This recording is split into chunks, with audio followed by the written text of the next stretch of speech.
The two corners on the pool here both had structural cracks in it that were related to the backside just getting saturated and being wet for so many years that we had to take care of.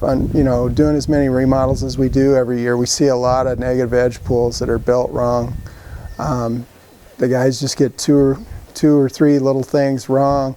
Biggest thing we see is no overflow lines and not enough surge capacity in the negative edge basins.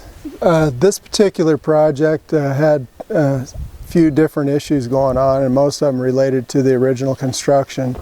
Number one, the catch basin was not built big enough to hold the volume of water that it needed to hold to have the pool operate appropriately. And then the other thing, they had no overflow line on the pipe, which is pretty common out here in Arizona. They don't put it, but when it rains, all the water that falls in that upper pool is reflected in this basin. Well, when the pool overflows, it saturates all the retaining wall and everything, and it just settled, and it caused this negative edge wall to crack. And we had two structural cracks in it. All the tile was popping off. So what we did to handle this repair, we increased the volume on the negative edge. We raised the negative edge basin by 14 inches. We added double row of tile on it.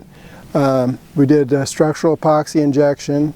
The ground underneath was so saturated, we drilled holes in the bottom of the basin and injected soil stabilization material to help lift and fill in the void that had been caused by all the years of erosion from the water running over and just oversaturation. The other thing that we did is we added an overflow line, so we're piping the water off, down, away from the structure and keeping all the footings dry so that we don't have an issue down the road. Again, on this particular radius, on this negative edge, the tile was popping from pressure. So we added an expansion joint in here. We did a brick pattern and then ran the joint through there, and it hides it pretty good, so you really don't notice it. And that gives it just a little bit of room for expansion and contraction to keep from buckling the tile and popping it off the walls.